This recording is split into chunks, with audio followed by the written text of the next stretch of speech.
Essa aula está sendo gravada para a turma de criação de assets 1 do curso de Jogos Digitais da PUC Minas. Se você estiver vendo essa aula por acaso no YouTube, tem uma chance dela não fazer o menor sentido para você. Os alunos que estão matriculados na disciplina de jogos assistem essas aulas ao vivo, né, e eu gravo para servir como material de revisão. Os alunos também assistem essas aulas numa ordem cronológica, né? Então, se você assistir na ordem que foi proposto, talvez faça um pouco mais de sentido, né? E aí, como sempre, deixa eu revisar o que a gente já viu aqui, né? Então, a gente já viu a unidade de introdução à disciplina, né? Já viu a definição de asset, elementos que compõem um asset, a gente viu as ferramentas de modelagem e na aula anterior eu demonstrei o que é o processo do trabalho completo, ou seja, eu peguei um modelo do zero, né, ou seja, da referência, e fiz até a finalização. Eu fiz esse aviãozinho aqui. A questão é que esse aviãozinho tem uma série de erros técnicos, são erros que vão realmente afetar o processo de uso desse modelo dentro de um jogo. E esses erros técnicos, né, são também os critérios de avaliação da nossa tarefa, né? Então, na nossa tarefa aqui, a gente tem uma série de critérios aqui, ó. Todos esses critérios estão relacionados às correções que eu vou fazer, tá? É uma avaliação primordialmente técnica, né? Eu não estou fazendo uma avaliação estética. Então, a parte estética desse trabalho ela é mínima, né? Então, ela possui apenas 3 pontos aditivos de qualidade visual, que é se o modelo ficou bonito, se o modelo ficou interessante, se trouxe algum destaque. O resto é ponto subtrativo, ou seja, se você não atingiu o critério, está removendo ponto. Tá? Lembrando que vocês estão aprendendo, é o primeiro semestre de modelagem, então a gente não está cobrando estética exatamente por causa disso. Né? A gente pressupõe que os modelos vão ficar bonitos com a experiência de vocês na modelagem e não automaticamente, né, eu ensino uma aula e todo mundo começa a modelar super bem, super belo, eu estaria rico já fazendo aulas, né, eu ia falar, né, eu ia ser um vídeo real, né, aprenda em uma aula como modelar bonito, ia ser mágico, isso não existe, né, todo aprendizado é um processo e cada pessoa tem seu ritmo de aprendizado, ou seja, algumas pessoas vão chegar em resultados que eles consideram esteticamente belos em velocidades diferentes e também com métricas diferentes. Tem gente que acha certas coisas bonitas, tem gente que acha outra coisa. Ou como diria minha avó, né, tem gente que gosta do olho, tem gente que gosta da remela. Né? Então a gente não sabe o que você vai definir como meta estética. Mas ainda assim, se eu achar que tem algum ponto de destaque, eu vou qualificar e colocar 3 pontos. De 0 a 3 pontos, né? Então, às vezes é um destaque pequeno, põe meio ponto, às vezes é uma coisa que você acha muito bonita, você coloca 3 pontos, né? Mas aí, o resto dos critérios, eles são critérios técnicos, eles têm a ver com a nomenclatura dos objetos, tem a ver com a organização da cena, tem a ver com erros de modelagem, e eu vou tentar cobrir cada um deles aqui nessa gravação. Tá? A gente tem no Canvas todos eles separados, então todos esses processos aqui, eu vou passar por eles numa aula só, mas a gente tem cada um deles separadamente aqui. Né? E eu vou tentar mais ou menos seguir a ordem que está aqui. Tá? Então, estou aqui com o meu aviãozinho, né? Parece que está tudo certo com ele. Né? Quando você olha para ele, parece que está tudo correto, mas na verdade tem muita coisa errada com ele. Uma das coisas que está errado com ele aqui é, se eu for no modo objeto aqui, vai aparecer um objeto a mais. Então tem algo aparecendo quando eu vou no modo objeto. Quando eu entro no modo edit, ele não aparece. Então isso é muito comum, às vezes você está criando conteúdo, você cria uma primitiva, não usa ela, né? Ou então você sem querer esconde uma primitiva, ou esconde uma parte do modelo e ela só aparece no modo objeto, ela não aparece no modo de edição. Né? Então se eu vier aqui no modo objeto, tem esse cubo branco aqui que não faz parte do meu modelo e que eu quero remover ele da minha cena. Né? Ele foi sem querer escondido. Tá? Então eu tenho os comandos de show hide, né? Eu tenho os comandos de hide, select e o reveal hidden. Né? O reveal hidden vai mostrar tudo que estava escondido. E eu recomendo que vocês rodem esse comando de revelar o que está escondido, né? Para ver se não tem nada que você criou por acidente. E que vai aparecer, às vezes, por desatenção, a pessoa só vai perceber isso na hora que está fazendo o jogo. Já vi acontecendo, então esses exemplos todos são baseados, né, todos esses defeitos são baseados em coisas que a gente já experimentou no curso ou que eu já experimentei na minha vida. E aí a pessoa está lá desatenta, né? Tem vários modelos no mesmo arquivo, exporta tudo de uma vez só, porque a gente consegue exportar todos os modelos de uma vez só. Quando chega no modelo, tem uma coisa flutuando ali, seguindo o player, né, e ele não sabe o que é, pode ser só um objeto desse. Nesse caso, esse objeto aqui, eu quero me livrar dele, eu quero apagar ele mesmo, né? Eu não quero fazer outro, né, outro objeto com ele, eu vou apagar aqui, ó. Então, apaguei aqui, então está feito aqui a limpeza de coisas escondidas. Então essa é a primeira coisa que eu arrumei, foi pegar coisas que estavam escondidas, que não fazem parte do meu modelo, e me livrar delas. Se faz parte do modelo, não tem por que apagar. Tá? A próxima coisa que está na minha listinha aqui, ó, são as coleções. Então foi pelo RAID Review, o próximo são as coleções. No caso, meu modelo está sendo feito com mais de uma peça. Isso já é estranho. Eu não deveria ter mais de uma peça, devia ser uma peça só, mas eu tenho mais de uma peça. Ou se eu quisesse mais de uma peça, talvez não fosse a separação que está aqui. E aí o que vai acontecer é que eu tenho parte do meu modelo está dentro da coleção e parte está fora da coleção. Então, se eu minimizar aqui minha coleção, ó, tudo que está dentro da minha coleção, né, vamos lá no meu modo objeto, só para vocês entenderem. Né, o que está dentro da minha coleção é o corpo do avião, o que está fora do avião é a cabine do avião. Então, se eu vou ter um modelo, é importante que eu tenha tipo, os modelos todos em coleções corretas. Né? Então, a gente quer uma organização onde todas as peças do seu modelo existam numa mesma coleção. O que vai definir o asset no motor é essa coleção. Então, o meu objeto ele pode ser, inclusive, feito realmente de várias peças. Eu posso ter, por exemplo, a hélice, que é uma coisa que vai rodar independente do corpo do avião, ela pode estar separada. Né? Então, eu posso ter o corpo do avião, um objeto, e a hélice do avião, outro objeto.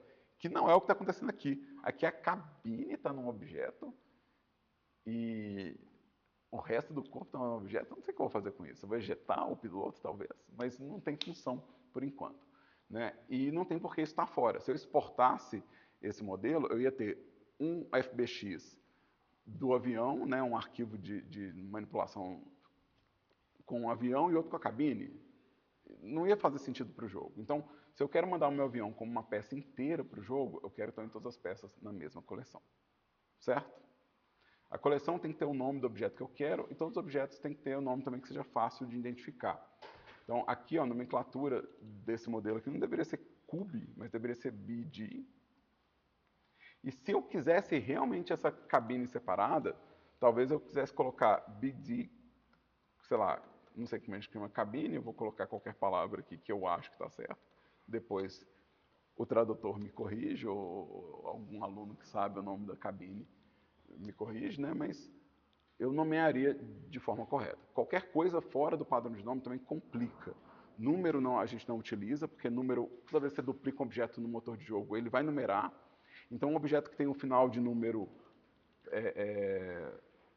.001, quando você duplicar ele no motor, ele vai virar .0011, porque ele vai começar uma contagem nova do objeto 1, versão 1. Vai ter objeto 1, versão 2. Então ele vai começar a numerar isso. E a gente não quer que esses números eles saiam de controle. Então eu quero ter certeza que meu objeto original não tem número e as duplicatas dele têm número. Então a gente não quer usar número, a gente quer usar nome e característica. A gente também não quer usar nenhum separador na nomenclatura, então a gente não quer usar nem hífen, nem underline, nem ponto, porque essas separações a gente utiliza para scripts, então a gente utiliza para automatizar tarefas, né, e a gente não é importante, é importante não ter o separador e deixar o separador exclusivo para essas situações onde a gente está importando e a gente encontra essas divisões. A gente falou disso na aula anterior também, estou só reforçando. Beleza, então coleções, cada objeto numa coleção própria dele, cada asset, né? Mesmo que ele seja feito de vários objetos. Tá? Aqui, ó, vamos falar sobre join e separate. Meu objeto está com duas peças que não faz sentido, mas eu poderia ter duas peças melhores. Então eu quero dar um join, ou seja, eu quero juntar a cabine com o resto do corpo do avião e separar a hélice, que faria mais sentido eu ter a hélice separada. Então eu vou dar um join na cabine que está avulsa e vou dar um separate para poder ter múltiplos objetos. Então, como é que isso funciona? No Blender, todo objeto que é selecionado por último na cena aqui, ó, quando eu seguro Shift, eu tenho 2 objetos selecionados quando eu seguro Shift. Se eu vier aqui nessa barra aqui e usar o Ctrl, vai comportar parecido. Então aqui eu estou usando o Shift, mas aqui eu estou usando o Ctrl. O que acontece? O meu último objeto selecionado, ele vai ser o que a gente chama de objeto ativo. E porque ele é um objeto ativo, ele vai comandar todas as heranças no processo de produção. Então, se eu quero juntar objetos, geralmente eu quero juntar todas as peças no objeto ativo. Então, eu não quero fazer, por exemplo, que o meu avião vire a cabine. Eu não quero fazer isso aqui acontecer e ter só a cabine. O que eu quero é colocar a cabine dentro do corpo do avião. Então, nesse caso, se eu quero colocar uma peça dentro de outra, né, fazer com que uma peça entre na outra, eu tenho que selecionar essa peça que vai receber os outros fragmentos por último. Né? Ela seria a peça pai, né, ou a peça ativa, né? E você sabe pelo nome selecionado aqui. Ó. Então, na hora que eu der a minha junção, esse nome e essas configurações é que vão prevalecer. Então, eu vou em Objeto, eu vou ter o comando Join aqui, e esse comando Join ele vai pegar os objetos, aí a descrição é exatamente o que eu acabei de falar, só que super resumido, Join Select Objects, ou seja, juntar os objetos selecionados no objeto ativo, que é o que está com o nome escritinho ali em cima. Então esse é o Join. Muito útil para a gente organizar a nossa cena. Não é interessante você ter milhares de peças de objeto num modelo, a menos que você vai explodir ele em milhares de peças, então você vai fragmentar ele, jogando uma peça para cada lado, faria sentido eu ter milhares de pecinhas. Mas normalmente a gente não faz isso. Geralmente a gente some com o objeto e põe um efeito de explosão, que é bem mais leve, bem mais fácil de fazer. Agora eu quero fazer um separate, ou seja, eu quero pegar uma parte do meu modelo e eu quero separar ela para outro objeto.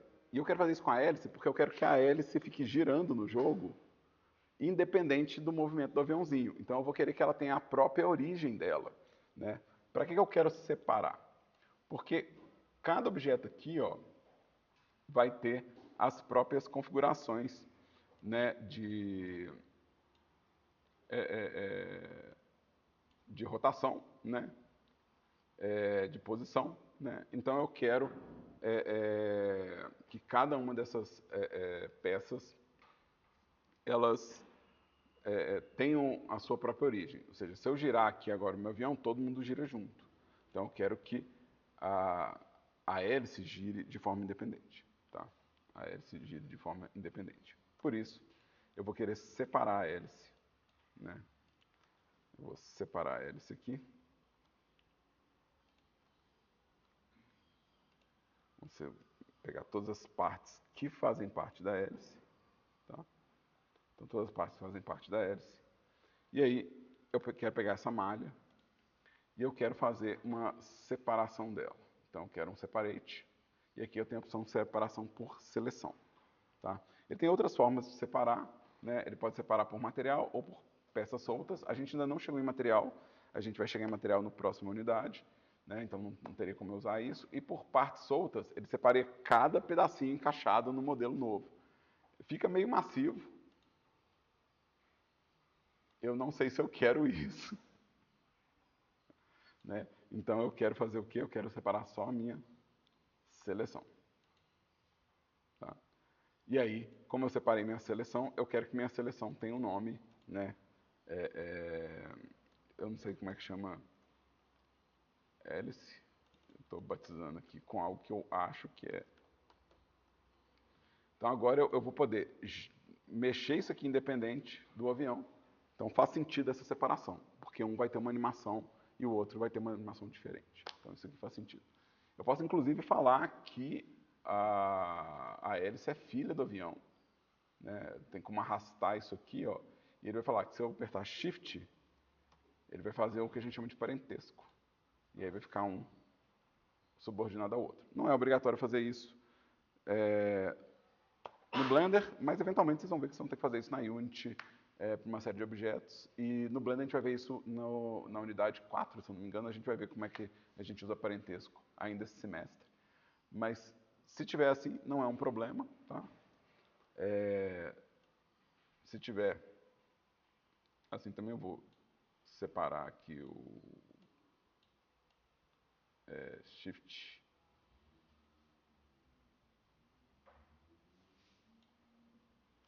Para poder tirar o parentesco. Segurando o Shift você consegue colocar dentro ou puxar para fora. Né? Então você consegue fazer uma hierarquia maior. Tá? De novo, não é necessário, mas é interessante. Então eu separei aqui meu objeto. Né? Eu separei meu objeto.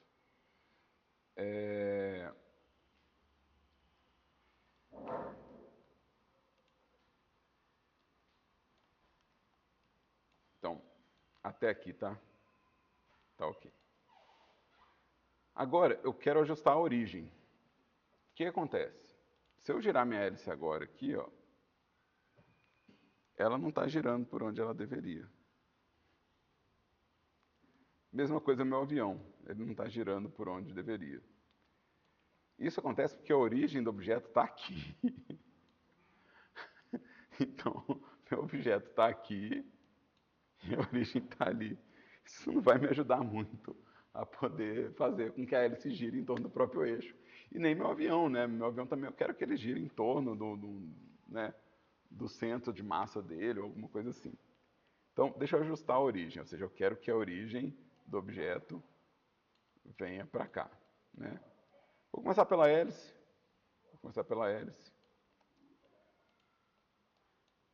E vou selecionar aqui ó, a minha base da hélice. Né? Vou selecionar a base da hélice aqui, ó. Porque é a partir desse centro de rotação que eu quero girar o meu modelo. Né? Então, eu quero usar essa base da hélice, que é um círculo, para usar como referência de rotação. Tá? Então, a primeira coisa que eu vou fazer é colocar o cursor alinhado com essa seleção que eu acabei de fazer. Então, eu selecionei onde que eu quero minha origem. Então, eu estou falando, ó, vamos colocar o cursor ali. Ó. Vamos colocar o cursor aqui. Cursor para selecionado. Então, meu cursor agora está no centro aqui da minha hélice aqui. Eu posso, inclusive, usar ele para mostrar aqui o meu plano de animação. Né? Então, o cursor já está no lugar certo. Agora eu tenho que trazer o quê? Eu tenho que trazer a origem. De novo, a origem continua aqui, ó. E eu quero que a origem venha para onde o cursor está. Tá? Eu quero colocar a minha origem aonde o cursor se encontra. Então eu vou no modo objeto. Eu vou ter um set origem, ou seja, um comando só para ajustar a origem. E aqui eu tenho uma opção origem para 3D cursor, que vai trazer a origem para onde eu marquei o cursor. Agora a gente tem essa bolinha laranja aqui, ó, minha origem está aqui. E se eu rotacionar isso aqui, ó,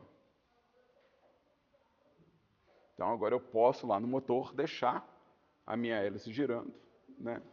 Então o avião ele vai ter o movimento dele, né, de navegação, e a hélice pode girar independente, que é muito útil para dar a impressão que eu quero no meu modelo. Tá?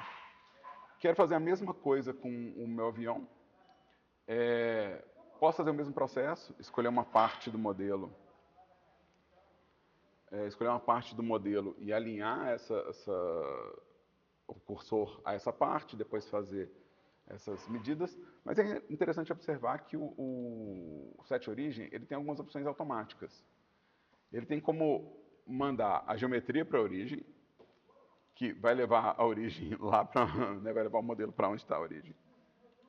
E eu tenho a origem para a geometria. E aí, ó, eu posso ver se isso aqui fica legal. Porque se isso aqui ficar ok, eu não preciso fazer mais nada. Né? Então, às vezes, vale a pena você ver se a origem pode ser encontrada automaticamente pela geometria. E, a grosso modo, gente, as origens a gente quer geralmente no centro de massa, né? Então, geralmente a gente quer no centro de massa, né? No centro do objeto, ou na base, quando é, por exemplo, coisas que vão estar apoiadas no chão, né? Ou, por exemplo, no caso dessa hélice que está na base da hélice para ela poder girar, ou no caso de câmera de FPS, né, que é um ponto de controle no topo, né, então a gente coloca na altura da cabeça ou na altura do topo do objeto. De novo, quando o ponto principal de transformação vai acontecer ali. Isso acontece, por exemplo, em câmera FPS, que a câmera está movendo em relação à cabeça do personagem, né? Então a origem fica no topo, tá? Mas geralmente no centrinho da massa aqui, ó, é um ótimo lugar para isso aqui. E agora faz sentido eu colocar, de fato, essa hélice aqui, ó, como filha do avião, porque se eu girar o avião por aqui, ele está girando aqui. Se eu fizer esse cara girando aqui, ele vai estar certinho aqui, né? Então, isso fica mais agradável para animar, fica mais fácil para trabalhar, certo? Tranquilo? Tranquilo? Eu não ouvi direito, eu acho que foi tranquilo. Mas vamos lá. Eu vou salvar uma cópia disso aqui. Salvar uma cópia disso aqui. Daqui a pouco eu volto tudo para uma versão só, mas eu vou salvar isso aqui. Eu quero reabrir o meu BD aqui. Eu quero mostrar que tem um outro erro. Eu acho que não foi nesse arquivo que eu fiz. Se não tiver feito, se não tiver nesse arquivo, eu vou forçar o erro então. Então, forçar o erro. Vou forçar um erro aqui. Tem um erro que eu não cometi. Mas que é muito comum mesmo. É muito comum a pessoa começar com uma geometria e começar a dar escala nessa geometria no modo objeto. Muito comum. E depois entrar no modo edit. Isso é muito comum. E o que isso faz é deixar a escala não uniforme aqui, ó. Se a escala estiver não uniforme aqui, na hora que a gente colocar no motor de jogo, a escala volta a ser uniforme, então a transformação se perde. Então, o que acontece? Se eu tivesse feito isso com o meu avião, eu poderia acontecer uma situação aonde meu avião, na verdade, ele... Deixa eu fazer um... Eu vou forçar aqui o erro, tá?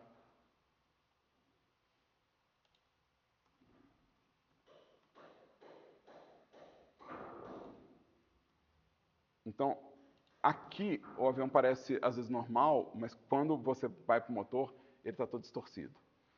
O que me diz é que eu não posso ter escala que seja diferente de 1, e eu não posso ter escala que não seja uniforme, né? Então a escala tem que ser um dos 3 valores, para eu saber que esse é o tamanho correto do objeto.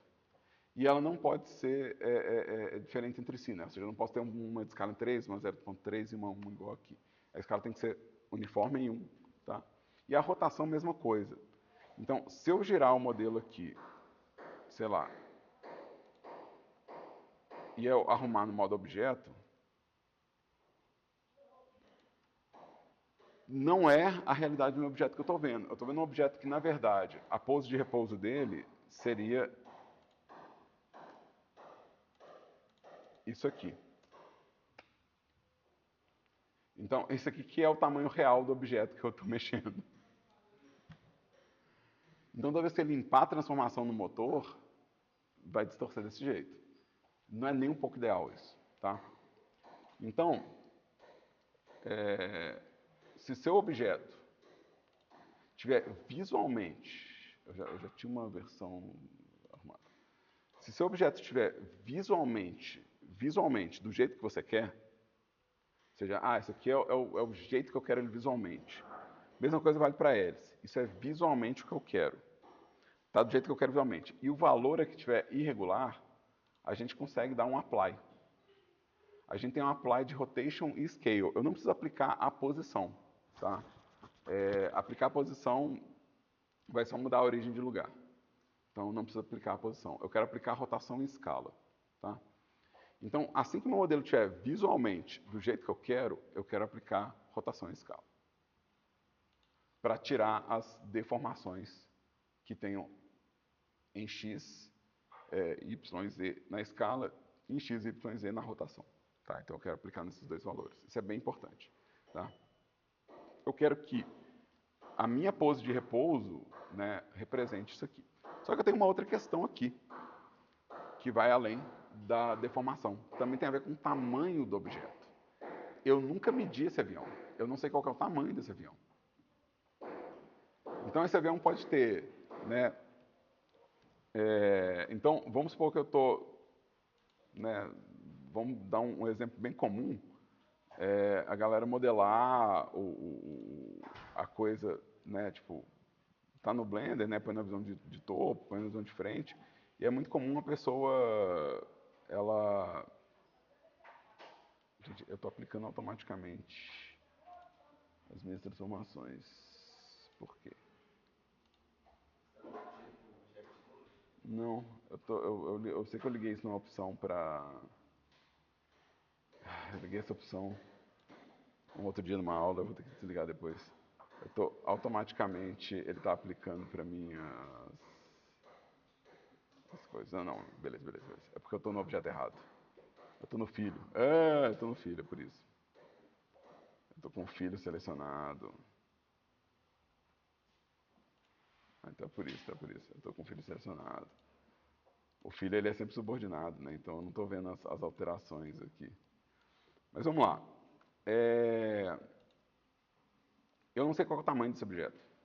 Né? Então vamos falar, se eu der um apply aqui, ó, eu dei o apply só para ficar bonitinho aqui, né?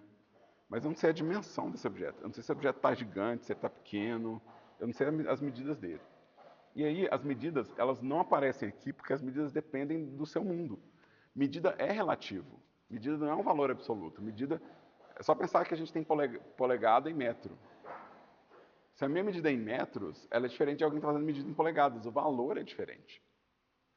3 polegadas, meu objeto tem 3 polegadas. Eu não posso só converter para 3 centímetros, vai dar problema.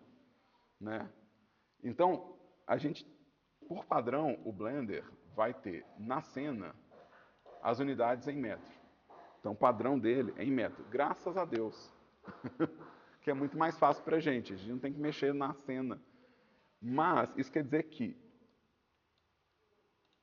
essa escala aqui, novela não me diz quantos metros o objeto tem. O que vai me dizer é a cena. Quantos metros esse objeto vai ter em cena. Né? Então aqui, ó, nessa barra lateral, em item, a gente consegue ver quais são as dimensões desse objeto em cena. E aqui, ó, esse objeto está com 49,6 metros de envergadura. Então é bastante asa para um avião, 49 metros. Né? De altura, ele está com 22 metros.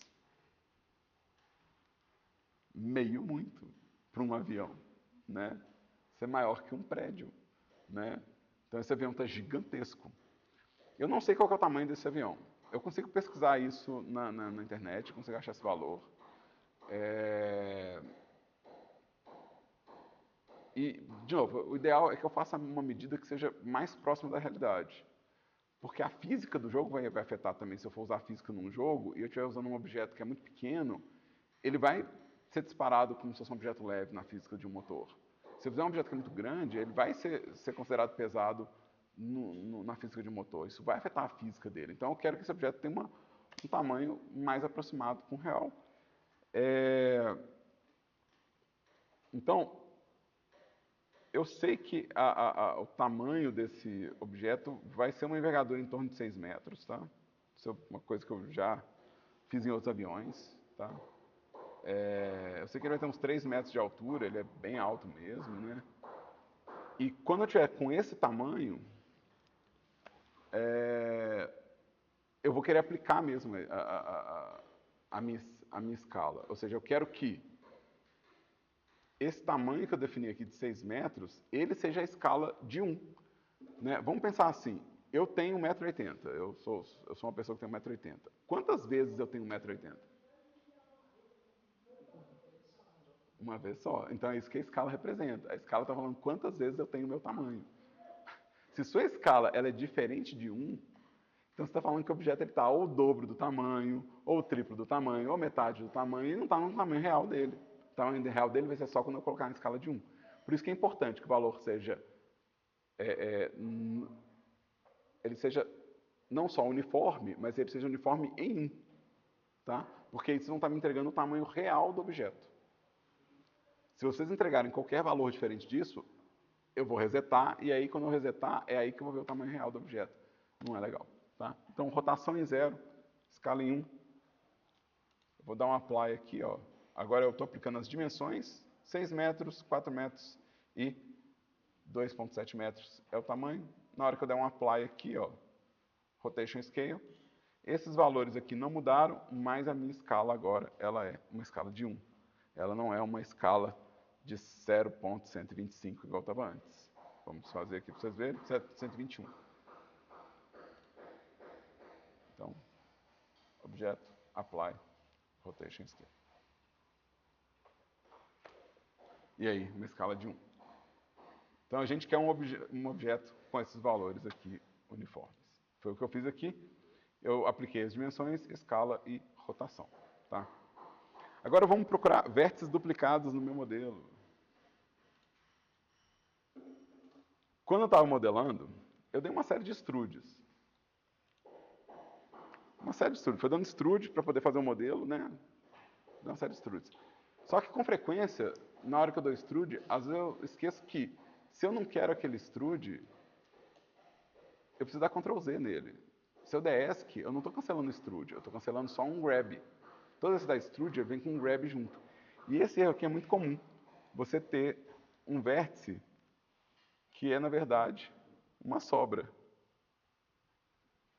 Deixa eu colocar isso no modo Durepox aqui do Blender para vocês verem melhor aqui. Isso vai afetar a luz do meu objeto na cena, né? E isso aqui é um desses extrudes que eu dei e não usei. E aí dei outro extrude, ficou 2 extrudes sobrepostos. Isso acontece demais, isso acontece demais. A gente vai encontrar isso para todo lado. Inclusive, isso parece que está afetando a sombra, né, do objeto.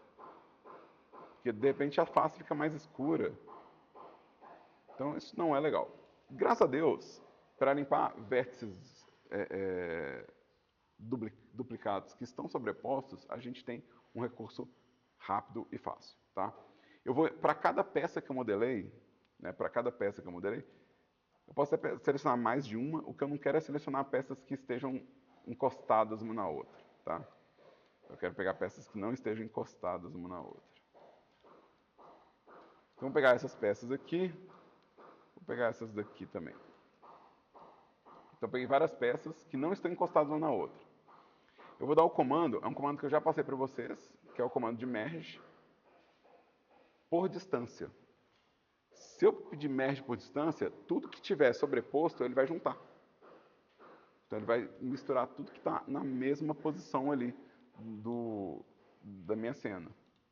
Eu posso, inclusive, se estiver aproximado, mas não estiver pegando, eu posso, inclusive, aumentar essa distância que ele vai fazendo merge para mim. É lógico que eu não quero aumentar essa distância demais para não destruir o meu modelo. Mas ele removeu 12 vértices nessa brincadeira. Tinha 12 vértices sobrepostos na hora que eu dei esse merge. Vamos fazer mais uma vez. Então, vou lá. Mesh, né? Vamos dar um merge. Aí esse merge por distância. Aqui, ó, 12 vértices foram removidos. E isso talvez, inclusive, afete minha pintura de vértices, tá? Porque eu posso apagar um vértice que estava recebendo pintura, então tem que ficar atento mesmo. Então, às vezes você não consegue pintar num vértice porque exatamente tem um vértice tampando ele. Então, isso afeta bastante a modelagem, afeta o acabamento. Tá? Fiz isso nessas peças, agora eu vou inverter minha seleção e fazer de novo nas outras peças. E tinha 40 vértices sobrepostos. Bastante vértice sobreposto. Né? Então, a gente não quer lidar com essas sobreposições, né? A gente não quer ter esse problema no modelo. Vamos ver se a hélice tinha algum. Na hélice não tinha nenhum, graças a Deus. Então, quando a gente fala de remoção de vértices duplicados, né, o comando a gente está usando é o merge. E, de novo, esse é um erro meio grave de modelagem. E, tipo assim, você tem informação de modelo que ela não está acessível, né? De novo, é meio fácil de ver quando a gente tem vértice sobreposto, porque a seleção ela comporta estranho e a luz comporta estranho. Quando eu tenho um vértice que está conectado bonitinho, né, a linha laranja ela fica projetando aqui para todos os lados. Se tiver sobreposto, ele não vai projetar do mesmo jeito, ou às vezes ele nem vai projetar esse laranja, essa cor laranja. Então é meio fácil de ver assim. Só que você não precisa ver. Você pode só dar um merge nas peças para poder tirar, que já ajuda bastante, tá? Então a gente vai fazer isso. Uma outra coisa que não está escrita aqui separadinho e que está nessa família de remoção de conteúdo que não vai ajudar na modelagem é face interna, tá? Aqui, ó, meu loop de seleção, meu loop select, ele não está atravessando meu modelo inteiro. E eu acabei de remover as duplicatas. Se eu acabei de remover as duplicatas e meu loop não está rodando, tem alguma coisa estranha aqui. Ou é um N-gon, ou é um triângulo, ou é uma face interna. Face interna é quando a face está acontecendo dentro do modelo. A gente tem seleção automática para isso também, mas nesse caso eu vou fazer manualmente. Tem face lá dentro. Dentro do modelo tem uma face. Ó. Na verdade, tem mais de uma. Tem aqui também. Ó. Essa face aqui, ó, ela está dentro do modelo, não dá para ver ela do lado de fora. Ela não faz parte da minha modelagem. E provavelmente ela ia afetar a minha luz, ia afetar as ferramentas, ia afetar o acabamento do modelo. O modelo tem que ser uma casca oca. Ele não pode ter essas faces lá dentro. Né? Ele tem que ser uma casca completamente oca. Então, nesse caso aqui, eu vou apagar essa face. Né? Tem uma outra face aqui também. Né? Tem outra face aqui.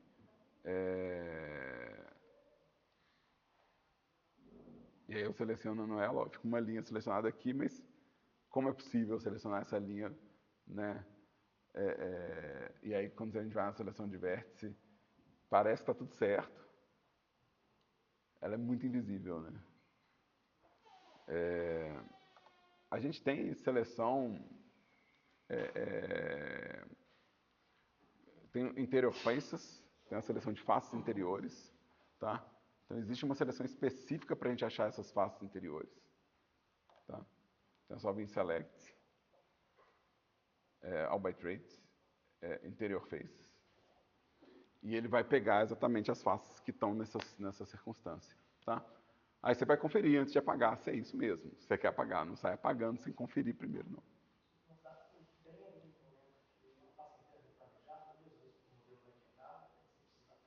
Não, geralmente a gente substitui o modelo.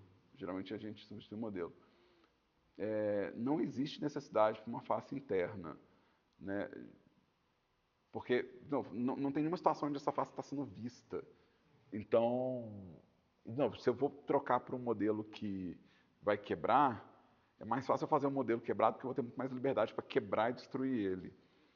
Se ele vai desmontar, se ele é feito de várias peças, então talvez a modelagem seja um pouco mais complexa do que pensar em face interna. Você está pensando em peças encaixáveis. E cada peça encaixável não pode ter faces internas dentro dela mesma. Então é uma situação um pouco diferente, né? Você está fazendo, por exemplo, a garrafa que é a tampa e o miolo aqui, né? Tipo, quando ela está fechada, eu posso falar que tem face interna, mas eu tenho que pensar que eu estou modelando a tampa aberta e a garrafa aberta. Então, não faria sentido ter uma face interna aí nesse caso. Né? Mas, aí, mesma coisa, se for uma face que eu quero apagar, delete faces. E aí a gente vai ter um modelo que não tem faces internas. E aí, bem mais fácil de lidar na vida. Tá? Próximo amigo nosso aqui são os N-gons. N-gon, a gente não, às vezes não vai querer apagar, às vezes a gente vai querer alterar. A gente não pode ter N-gon no modelo, tá? porque eles vão dar um erro tão grave igual os outros que eu falei até agora. Todos os que eu falei até agora dão erros bem graves no processo de fazer um jogo. Eles são bem problemáticos mesmo.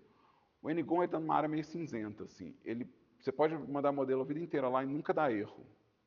O problema é que quando dá erro, você não sabe que é isso que está dando erro. Porque ele é muito imprevisível. E ele dá erro em umas situações muito específicas. Meus Ngons aqui, eles são todos muito escondidinhos. Todos muito, muito escondidinhos.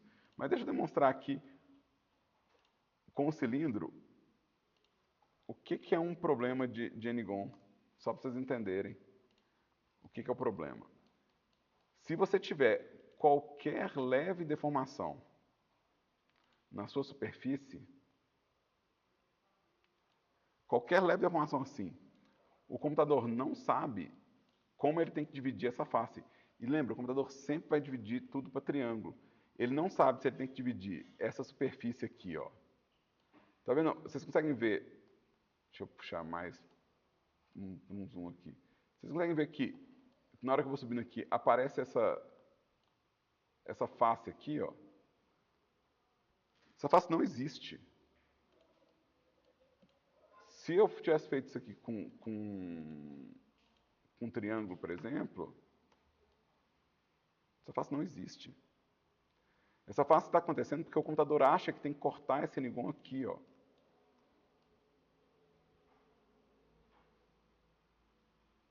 E às vezes ele não consegue achar uma resposta para esse corte. Ele some com o modelo.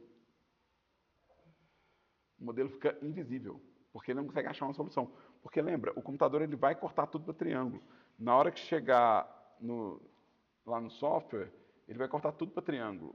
Então, essa é a solução que ele achou.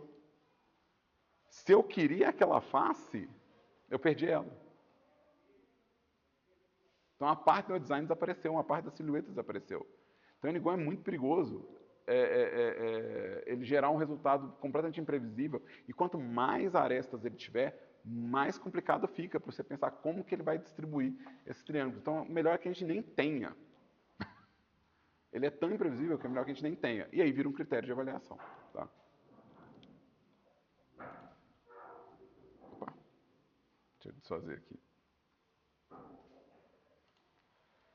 E aqui, ó, eu não sei quantos Ngons eu tenho nesse modelo. Nem se eu tenho, na verdade. Mesmo. Eu não faço ideia. Então, a gente vai fazer duas coisas aqui antes de eu fazer o processo de Ngon. Primeiro, eu quero uma seleção por face, porque o Ngon é uma face. Depois, eu quero ligar as estatísticas do meu modelo. Eu quero vir aqui nos meus overlays, aqui, ó. Né? Então, esses aqui são os overlays. E eu quero ligar as estatísticas. Ela vai me informar quantos Ngons foram selecionados quando eu pedir para ele selecionar os Ngons para mim. E aí eu vou saber se tem ou não. Né? Então, vou ligar as estatísticas aqui. Ó. Eu tenho 556 faces nesse avião e 0 estão selecionadas. 0 faces estão selecionadas. Se eu vier em Select, seleção por tratamento, né, por traits, e faces por lados, então eu quero uma seleção por tratamento e eu quero selecionar faces pela quantidade de lado. Eu posso pedir para ele selecionar qualquer coisa que seja maior que 4. Então, eu estou fazendo uma seleção que é maior que 4 vértices. Né? Qualquer coisa que tem mais de 4 vértices é um Ngon, automaticamente. Eu não preciso nem questionar. Inclusive, minha avaliação eu faço basicamente isso. Eu vou lá, dou um select by faces e vejo se tem Ngon ou não. Se tem, eu já tiro o ponto. Eu nem preciso ver onde é que ele está. E se eu tirar um print, é porque eu tive paciência. Se eu tirar um print e mandar para você, eu falo assim, olha, esse aqui é o Ngon. Né? Mas aqui, ó, vamos pedir para ele selecionar para mim. Vamos mostrar um wireframe aqui. Ó. Deixa eu mostrar um wireframe. É na roda que eu deixei. Ó, 4 Ngons, 4 na roda. Foi ali que eu comecei com um cilindro, ou um círculo, ou algum objeto. E eu só preenchi. E isso aqui, de novo, eu não posso ter esses Ngons aqui. Tá?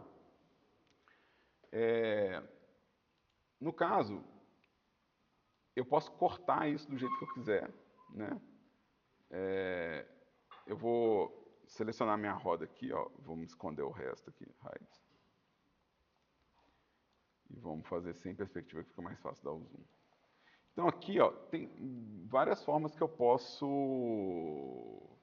arrumar isso aqui. Eu posso dar um extrude e dar um merge at center, que vai fazer os triângulos. Tá? Então isso funciona. Eu posso, por exemplo, juntar faces que são quadradas, por exemplo. Né? Então eu posso vir aqui e fazer um corte aqui, um J, né? Que vai me dar uma divisão aqui no meio. Posso dar um subdivide e fazer novas conexões aqui, né? Então, eu vou ter que puxar um pouquinho o N-igual ao inferno, cara. Só para vocês poderem ver o que eu estou fazendo aqui. X. Para vocês verem o que eu fiz aqui. Né? Eu passei essas ferramentas, né? Essa ferramenta que conecta os vértices é o J, né? O Connect Vertex Path, né? Eu posso também só, tipo, apagar o meu N-gon e refazer a coisa selecionando faces quadradas, né?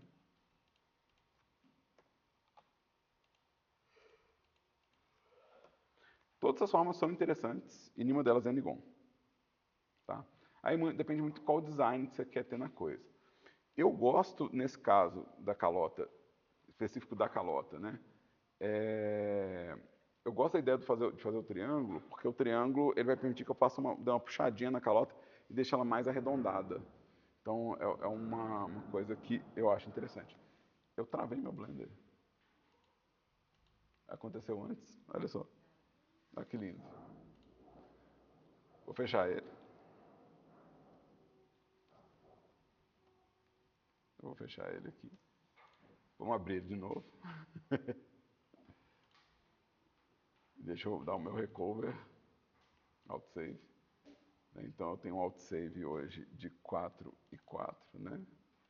Vai ter várias das correções que eu fiz, né? Inclusive, né, já está aqui para eu poder fazer meu espaço. Então aqui eu vou dar o extrude, merge at center, né? Vamos selecionar aqui a roda, extrude, merge at center. Se eu quiser converter para quadrado ainda dá, né? Aqui eu vou fazer só um scale em X, só para dar uma estufadinha assim. Então eu vou conseguir mais forma nisso aqui, tá? Essa outra roda aqui também tem N-gon. Vou apagar ela. E vou duplicar essa daqui, porque a preguiça mandou. Né? Então, e vamos conferir agora se no meu corpo do avião, tá? Que eu estou fazendo aqui o corpo do avião. Se no meu corpo do avião tem mais N-gon. Então, select, all by traits, faces by sides, maior que. E aí, vamos abrir as estatísticas para ver. Vamos abrir as estatísticas. Ele tem um N-gon, que é aquele do meio da face do avião, né? Que está aqui ainda. Né? Então, vamos apagar ele. Esse aqui eu posso só apagar. E é mais ou menos o que eu quero. Eu quero achar os N-gons e, se ele não for útil, apagar ele. Se ele for útil, eu quero reconfigurar para que ele não seja mais um N-gon. Vamos fazer mais uma vez, agora na hélice. Né? Ver se tem algum N-gon aqui. E não importa o quão pequenininho ele é, tá, gente? Se ele está aqui, eu tenho que dar um jeito de fazer. Então, select, all by traits, faces by sides, maior que 4. E, senhor, tem 10. Tem 10. Tudo aqui é N-gon, pelo visto. Senhor Cristo. Tudo aqui é N-gon. Então, talvez eu tenha que refazer essa peça inteira. Né? Talvez porque eu tenha perdido aquele processo do merge, né? Então, não é o merge, é realmente Só Deus sabe o que eu andei fazendo nesse modelo aqui. Vamos selecionar, inverter, dar um hide. Aqui eu vou fazer esse extrude e esse merge at center. Aqui eu vou fazer esse extrude e um merge at center. Eu vou querer acreditar que select arbitrate, face by sides. Beleza. Resolvido. Ele não está considerando mais ninguém como N-gon. Deus abençoa. Então, eu não tenho mais N-gon no meu modelo. E aí? Quanto mais relapso é no processo de modelagem e mais você deixa isso para correção, mais lascado você está na vida. Se não pode ter nenhum N-gon e todo o cilindro que você acrescentou, você não configurou para ele não ter N-gon, que é aquilo que eu sugeri desde o começo, que é quando adicionar um cilindro, já falar para ele não preencher com N-gon, né? Porque toda vez que a gente adiciona um cilindro, né? Ele dá a opção de N-gon aqui. Então, se você fez seu modelo com vários cilindros e nunca resolveu isso, então vai dar bastante trabalho corrigir isso. Por isso que o ideal nesse caso do N-gon é que você nunca tenha tido ele em primeiro lugar. Tá? É sempre melhor prevenir o erro desse N-gon no caso. Tá? Agora, ajustes de normais. Né? Agora, ajustes de normais. Meu modelo aqui, ó, ele parece estar correto. Parece estar super correto. Mas na hora que eu chegar no jogo, ele vai estar desse jeito. Vocês conseguem ver que tem um problema aqui? É notável que tem um problema. Esse é o problema da normal. Só existe uma normal em cada face. E a normal, ela me fala para que lado que ele vai desenhar a superfície. Né? Então, o que ele está falando para mim é que essas normais aqui, elas estão apontadas para dentro. Elas não estão apontadas para fora da asa. Tem um jeito mais fácil de ver isso do que esse jeito que eu estou fazendo aqui. Ó. Tá? Tem um jeito mais fácil de ver isso do que esse que eu estou fazendo.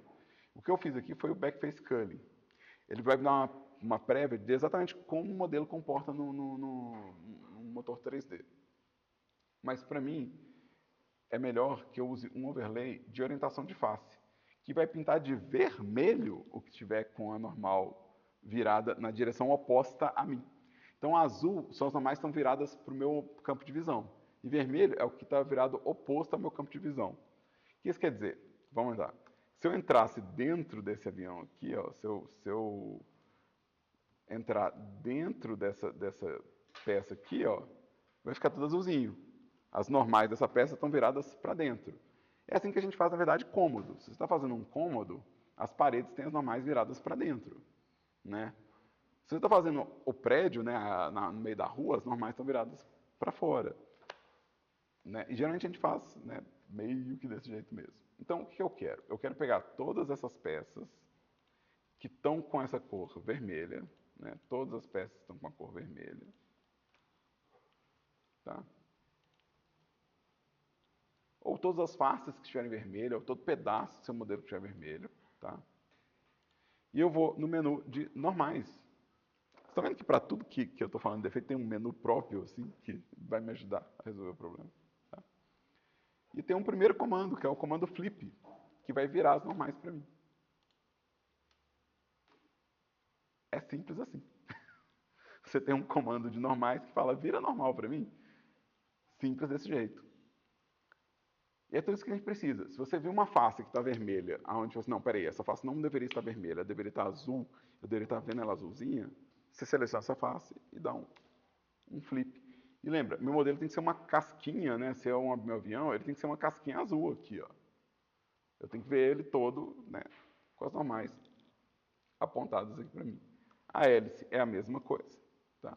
Então, mesh, normais, flip. E aí? Isso aí foi porque você duplicou os objetos, né? Isso é por causa da escala negativa. Que é uma coisa que você pode usar. Escala negativa é uma coisa que você pode usar. Não tem problema usar a escala negativa. O importante saber é que quando você dá escala negativa, você está invertendo as normais. Se eu estou modelando e usei uma escala negativa, o que eu faço é, eu já inverto a normal na hora que eu termino de dar essa escala. Já está resolvido, eu não tenho que voltar nisso depois. Se eu esqueci, não é difícil de corrigir. Né? Normal não é um negócio difícil de corrigir. E acontece também que vários motores dão opções para você meio que corrigir isso em game, que não é otimizado. É meio pesado você falar, não, desenha duas normais aí para mim, para não ter que preocupar com isso. É meio pesado. Mas ainda existem outras formas. Então, novo, é um erro meio grave, porque ele afeta a otimização. Não é tão grave quanto o do N-Gon. O que vai acontecer é que você vai ver o modelo com as faces trocadas. E aí, né, melhor que você não tenha que fazer nenhuma gambiarra no motor, porque vira uma bola de neve. Se você tem alguns objetos que você está usando correção de normal lá e outros que não tem, o seu projeto fica muito zoneado. Então é melhor que você não tenha que passar por isso. E é bem mais otimizado você entregar os modelos que já estão com a normal correta. Tá? A normal pode inverter, inclusive, no meio do caminho. Tá? Se ela estiver invertida no meio do caminho, ela vai afetar a luz do objeto. Então, deixa eu tirar aqui a minha orientação de face. Se você tiver um objeto que tem uma face que não importa o que aconteça, ela está sempre comportando de um jeito esquisito, né, tem chance de ser uma normal invertida. Né? Ela está estranha normal. Né? Ou se você, sei lá, tem um buraco no meio do seu modelo. Né? Pode ser uma normal invertida. Né? Então, só dá flip. Tem uma face lá dentro, que eu acabei de descobrir, porque eu... Tem uma face lá dentro. Aliás, deixa eu conferir de novo. Selects. Interior Faces. Tá, beleza. Então, eu corrigi as normais, tá? Aqui eu tenho um exemplo de ajuste normal para uma situação que a gente vai ver mais para frente. Eu deixei aqui só para ficar junto mesmo, que é o ajuste normais quando o objeto é feito com plano. A gente não está fazendo muita coisa que é feita com plano, mas vamos supor que você está fazendo uma bandeira ou alguma coisa assim. A bandeira ela é um plano, ela não tem volume. E aí ela vai ter normal só para um lado. Né? Então, se você está fazendo uma coisa que é uma bandeira, você tem que duplicar essa face, vai ter que fazer face para os dois lados. Senão ela vai ser visível só de um lado. Então, existe uma situação onde você tem... Né? Eu posso fazer uma bandeirinha aqui. Né? Vamos adicionar aqui uma bandeira.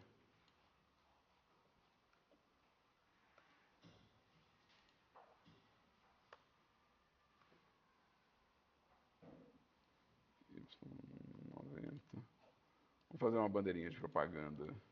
Né? Vamos...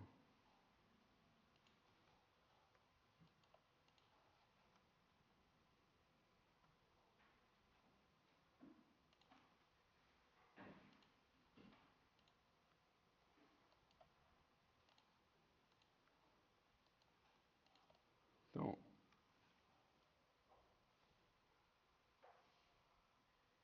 vou pensar que meu avião não é um avião de combate, é um avião de propaganda, né? Com a faixinha assim. Se ele tem um plano, ele tem normal só para um lado, né? Então, na hora que ele vai, ele faz a propaganda. Na hora que ele volta, parece que ele perdeu a bandeira. Então, nesse caso, eu vou duplicar, deixar bem próximo assim e inverter. Né?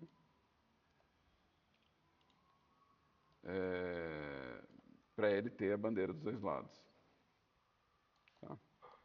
Então, vai parecer que ele é uma plaquinha só, mas eles são duas na verdade. Tá? Então, tudo que você faz que é um plano, né, pétala de flor, às vezes a gente faz com um plano, folha, a gente faz com plano, né, coisas que são muito finas. Então, você tem que fazer os dois planos para isso acontecer. Tá? Deixa eu já batizar isso aqui, porque eu não quero que fique sem nome. Flag.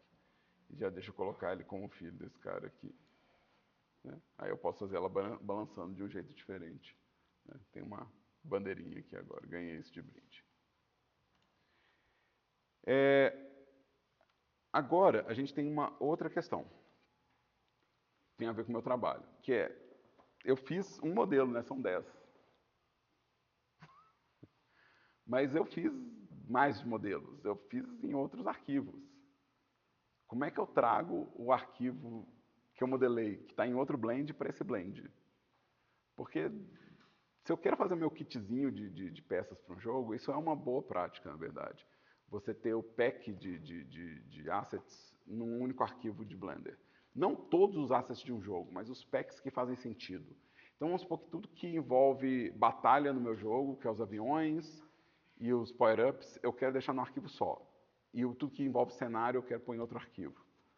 Faz sentido, às vezes, eu modelar separado, porque, sei lá, estou na rua, estou com meu notebook, estou modelando aqui um asset que eu sei que eu estou dando sequência no trabalho na minha casa. Chega lá no meu PC, eu tenho 2 arquivos blend, um com os power-ups, um com o avião, outro com né, e eu tenho exatamente esse exemplo aqui, ó. Eu tenho os power-ups. Já fiz, já corrigi, tá bonitinho, ó. Tem 1, 2, 3, 4, 5 power-up aqui, ó. Todos estão coloridos, bonitinhos, mas eles estão em outro arquivo. Como que eu junto? Como que eu junto? Como é que eu faço isso? No Blender, você não precisa importar um arquivo de Blender porque não há o que traduzir. Se é Blend para Blend, não existe o conceito de importar. Existe um conceito que a gente chama de append ou anexar, né? Então aqui, ó, a gente tem um conceito que chama append. Esse append, ele vai reconhecer tudo que o arquivo de Blender tem. Se você configurou um pincel num arquivo de Blender, você pode levar para outro. Se você configurou um material num Blender, você pode levar para outro. Se você fez um desenho no Blender, você pode levar para o outro. Ele reconhece todos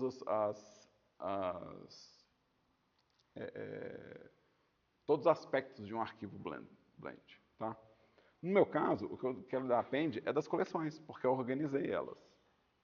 Como eu já tenho coleções organizadas, eu quero dar append de coleção. Então vamos lá, deixa eu ir em append. Deixa eu ir lá na minha pasta de assets 1 e deixa eu escolher o arquivo, os arquivos que eu vou trazer. Deixa eu começar com airplane, eu vou começar com um aviãozinho só. Eu tenho um airplane aqui, ó. Eu vou clicar nesse arquivo blend, ó. Eu estou no append, vamos de novo, vamos fazer em slow motion aqui. File, append. Aí eu fui lá na minha pastinha home, fui lá na minha pastinha assets 1 e agora eu estou com isso aqui, ó. Eu vou dar um clique duplo desse blend. Ele abriu mais pastas. Essas pastas aqui é tudo que está dentro do arquivo Blender. Então aqui, ó, eu tenho as coleções do meu projeto. Eu tenho os nodes, os desenhos, as paletas de cor, os objetos isolados, as cenas, as texturas, o mundo, o workspace, tudo que eu configurei nesse Blender está aqui. O que eu quero é coleção. Eu quero pegar minha coleção do aviãozinho, né? E dar append. Agora eu tenho. A coleção veio dentro da coleção ativa, né? Então veio 2 coleções aqui. Deixa eu colocá-la para a cena. E deixa eu fazer uma coisa que vai ser muito útil para a avaliação do Daniel. E que o Daniel vai, inclusive, tirar pontos se não fizerem. Que é, deixa eu colocar um avião do lado do outro, para ficar mais fácil de eu contabilizar e ver os modelos. E ver se eles têm uma boa relação entre si. Né? Agora eu tenho o quê? Eu tenho minha pasta de referência, né? E eu tenho as minhas coleções de modelos. É meio isso que eu quero fazer quando eu estou fazendo o meu trabalho de append, né? Eu quero mostrar para a pessoa que está, meu supervisor, a pessoa que está trabalhando comigo, eu quero mostrar os modelos, eu quero que ele aprove, né? Na hora de mandar isso pro motor, eu limpo a posição de todo mundo para 0 e exporto. Mas enquanto eu estou caçando aprovação e caçando visualização, quero muito fazer desse jeito. Deixa eu deixar aqui no flat, para a gente poder ver um aviãozinho no outro. Deixa eu importar outro aviãozinho. File, append. Eu vou lá de novo na minha pasta de assets 1. Eu tenho um outro avião que é o Spitfire. Tem a coleção dele. E ele tem a coleção de referência deles, inclusive, eu posso trazer as duas.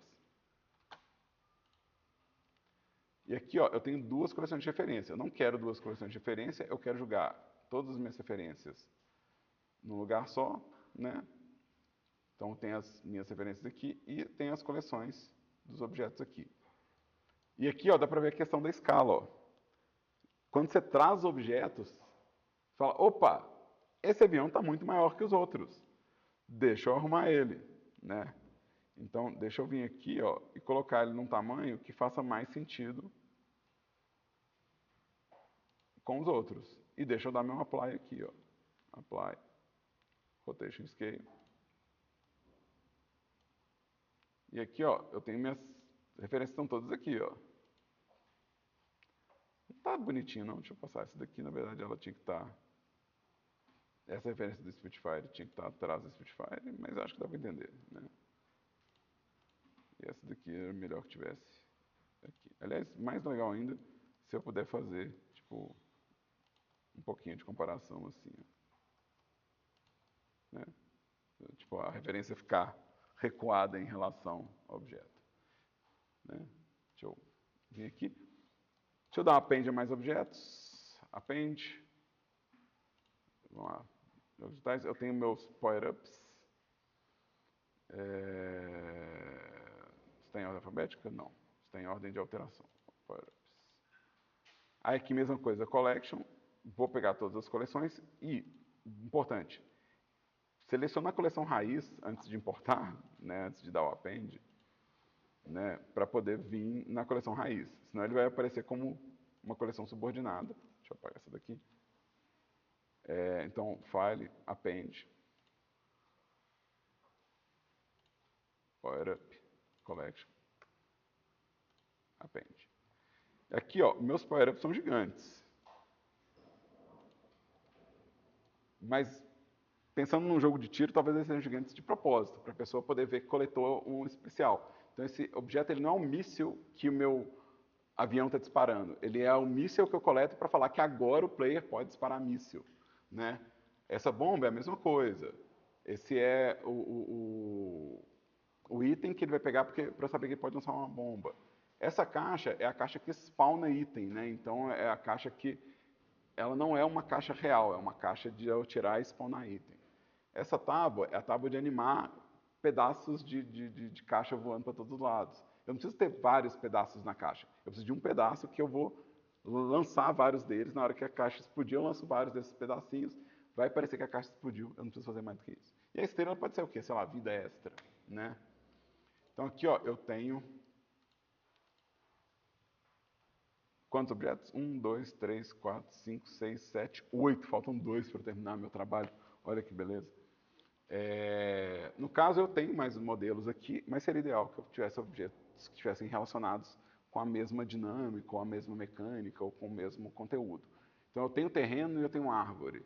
Legal, posso importar esses dois. Mas será que eu não quero modelar algum objeto que tenha mais a ver com isso aqui? Será que eu não quero modelar mais um avião de inimigo? Será que eu não quero modelar um outro power-up? Será que eu não quero modelar, tipo, o projétil que o avião vai disparar quando ele disparar? Será que eu não quero fazer uma coisa mais consistente? Tá? Novo, é importante conferir as referências, tá? Então, aqui a gente está chegando no final. Então, eu dei o append. Aqui é o pack. É muito comum, esse erro é muito comum, a pessoa ter a imagem que se perdeu. Ou porque ela não deu append, ou porque ela, né, tipo, esqueceu. Todos esses modelos eu deveria estar com a referência de imagem aqui. Eu posso adicionar a imagem de novo, não tem problema eu só vir adicionar a imagem novamente, se ela não existe. Não. Então, por exemplo, os meus power-ups, eu tenho a imagem, né, então estou na minha pasta de referências, vou adicionar imagem de referência. E eu vou ter lá nos meus assets 1, eu vou ter a imagem de referência dos meus power-ups, eu acho. Deixa eu ver. Talvez não. Vamos fingir que tem. Tem isso aqui que é textura. E eu acho que não tem mesmo, não. Né? Então, no caso, quando a imagem eu tenho que adicionar, eu vou lá e acrescento ela. De novo, eu preciso de referência de tudo, porque senão você fala, não, eu modelei aí um Chevette, ó. Aí você fala, cadê? Ah, tá escrito Chevette, né? Aqui, ó.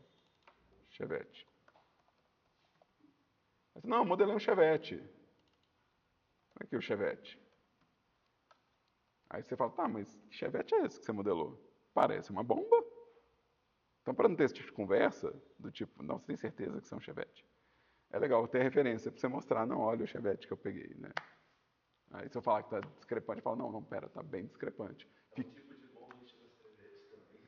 E pode ser um tipo de bomba que você toma no final do curso também. Então, a gente não quer isso, sabe? Eu realmente quero que, tipo assim, ver que você, mesmo que você teve alguma liberdade criativa, que você pode ter alguma liberdade criativa, que você estava tentando me comunicar a sua meta, o seu objetivo de modelagem, né? Então, a gente precisa de referência. Se a referência tivesse se perdido assim, ó, se ela tiver rosa, é porque ela não teve, ela tá aqui o arquivo, a indicação do arquivo, mas o arquivo de imagem ele está no seu computador, ele não está dentro do Blender. Se você por acaso perdeu o pack de um objeto, você pode vir aqui na cena, aqui ó, no menu de imagem e procurar com esse ícone de pastinha aqui, ó, aonde que você deixou a sua imagem. Vamos pegar ela aqui, ó, Browse Image, e aí clicar em pack, para que isso não aconteça, tá? Então vai lá e ativamente clica no pack, para ter certeza que a imagem vai vir. E se você quiser ter certeza que deu pack em tudo, ao final de uma sessão, você pode vir em arquivo, external data, e pedir para ele empacotar os recursos. Ele vai pegar tudo que é informação externa do Blender e ele vai ligar o pack para você. Eu não confio, eu não confio única e exclusivamente nele. Eu dou meu pack manual e eu só dou esse pack resources ao final da sessão. Se você der ela no meio da sessão e acrescentar um novo arquivo, ele não vai empacotar. E esse erro é muito recorrente. A galera vai lá e dá um pack no meio e esquece que acrescentou novas imagens. E não deu o pack de novo. Outra coisa que a galera faz é clicar, em vez de clicar em Pack Resources, é clicar nesse Automatic Pack e achar que isso vai empacotar alguma coisa. Isso não vai empacotar nada. Isso só vai ligar uma opção que todo novo conteúdo a partir de agora será empacotado.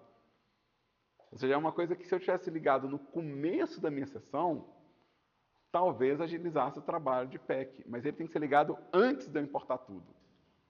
Então, para fixar, Automatic Pack, se você vai usar, você tem que ligar antes de trazer qualquer conteúdo. Pack Resources, você tem que fazer depois de colocar tudo. E é muito mais garantido se, para cada imagem que você trouxe, você foi lá e deu pack.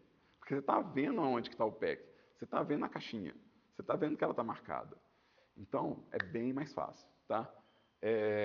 Então, por favor, confiram se você deu pack, se as imagens estão com pack aqui, ó. Se ela não tiver com pack, ela vai aparecer rosinha para mim. Então, todo asset sem referência vai perder ponto, porque eu não vou saber se você está próximo ou não do seu objetivo.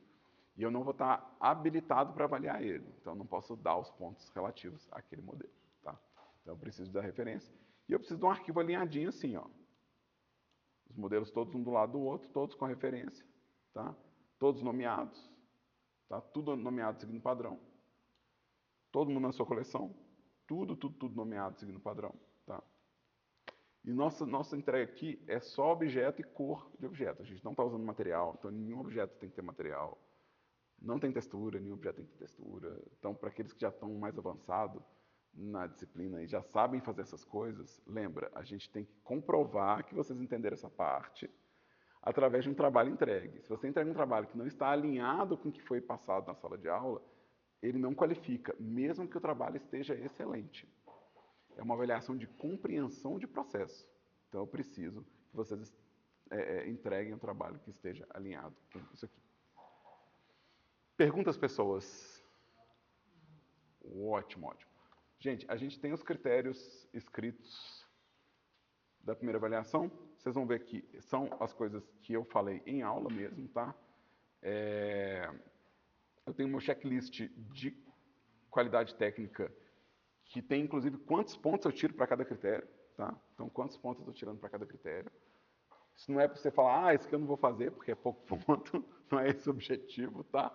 Mas o objetivo é você observar tipo, como que eu faço a correção, né, critério por critério, sabendo os pontos que eu estou tirando para cada critério, tá? Então, tá vendo? Aqui, ó, eu tenho ponto por Ngon, ponto por origem, ponto por rotação, ponto por asset, e eu estou tirando ponto para cada asset. Então, por exemplo, se você tem Ngon em todos os seus assets, e são 10 assets, então são 5 pontos que você pode perder só de Ngon. Vocês entendem como é que isso funciona? Se você tem 5 assets e nesses assets tem alguma parte do objeto que não está com um valor uniforme, de novo, pode chegar até 5 pontos. É 0,5 para cada asset que tem aquele erro. Tá? É a mesma coisa para nome, né? Asset nomeado fora do padrão, 0,5 para cada asset. Então isso aqui chega a 30 pontos, meio que até passa de 30 pontos. Mas eu também tenho 3 pontos de adição de ficou muito legal, mas tem que ficar muito legal mesmo, tá? Tem que ficar muito legal de verdade. Tem que ficar legal do tipo profissional legal, assim, tipo, eu quero mostrar para minha avó, não é nem vocês. Tá? Então, isso é o quão legal tem que ficar, tá? Mas aí, qualquer dúvida vocês podem trazer na nossa aula prática, né? Vocês podem trazer essas dúvidas. E aí a gente fala também sobre data de entrega, essas coisas também, se for necessário. Certo? Então, vou interromper a gravação aqui agora, agradecendo todo mundo que está aqui ao vivo, agradecendo todo mundo que está vendo no YouTube e torcendo para ser útil para alguém esse vídeo.